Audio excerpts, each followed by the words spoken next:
Today, the iPhone 14 and 14 Pro and 14 Pro Max, they came out today. Much to everybody's surprise, it was a little bit better than the last generation. Not that much better, but definitely there were some market improvements. Against all odds, Apple was able to upgrade the camera, upgrade the battery life, and improve the screen. Three things that are pretty tough to do for each phone manufacturer year over year. I know that Samsung and all these other phone companies have really struggled increasing all three of those things in the last year, so it's really great that Apple could do that this year. But Apple did what they always did. It's no surprise. They improved on the last phone by a little bit. That's sort of where we're at with phones, and I think that that's where we have come to expect these phones to be, which makes this video probably more important, but also a lot easier to talk about it, because you know what I'm going to say. I'm going to say probably don't buy it, because what Apple does every year is they release a new phone, and they make sure they give you a reason to be able to distinguish it from the other phones, from the last year phones. Even if the phone looks almost identical to your grandma or grandpa, the younger people will know what the difference is. With the iPhone 14, it's the new, what is that called? Dynamic Island. With the iPhone 13 Pro, the lens sizes were a little bit larger than the 12 Pro. The iPhone 12 Pro featured squared off corners. The iPhone 11 Pro featured 3 cameras, and the iPhone 10, the X, that featured a notch and just an overall completely different design. This is what Apple does.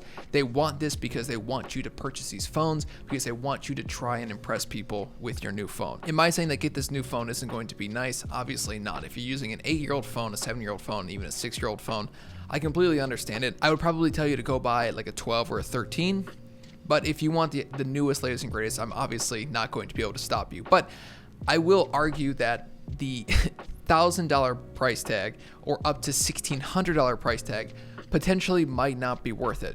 I've gone through the math a bunch of times on this channel with regards to how much these phones actually cost you. And if you do the math on these payment plans, at the most expensive phone, $66 a month. So if you invested the money instead of buying a new iPhone and you put in $65 a month, starting at age 25 up until age 67 at 10% growth, which is very aggressive, but I'm just trying to make a point, you'd have $503,380 at the end of it. Obviously, that's just your phone. You should be investing more than that. But the idea is, if you're willing to spend this kind of money on your phone, are you willing to spend the same kind of money investing in your future, or are you more focused on getting the nice new shiny thing today?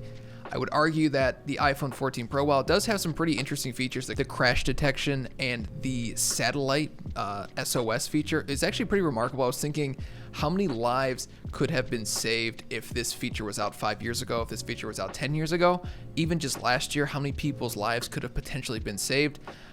Maybe a little morbid, but definitely kind of a very interesting safety feature, and something that, you know, you have to take in mind when you're purchasing this phone.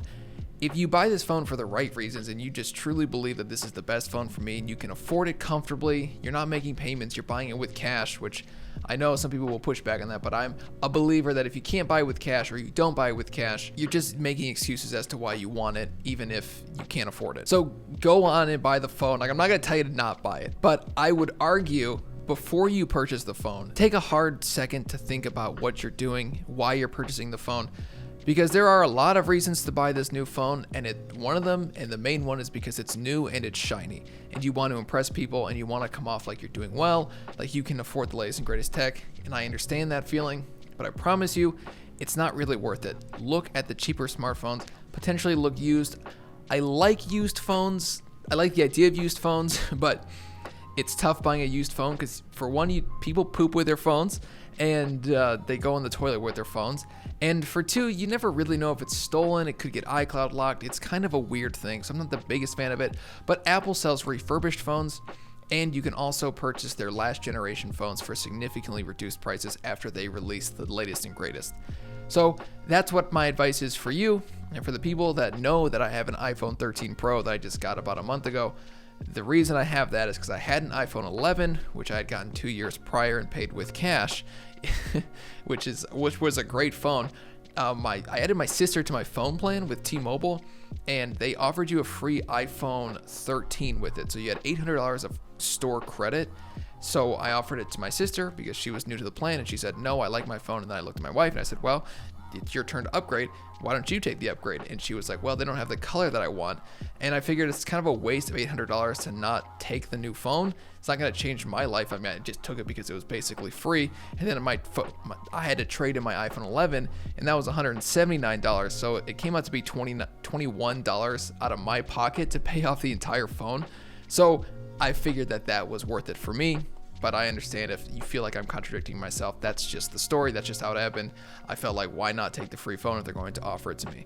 So thank you for watching the video. I know this is kind of crazy. I didn't even realize the phones came out today because I just don't care anymore. But I figured hopefully this might stop one person from making a financial decision that they probably shouldn't be making, and potentially invest that money into their future, their 401k, any stock I would be happy with.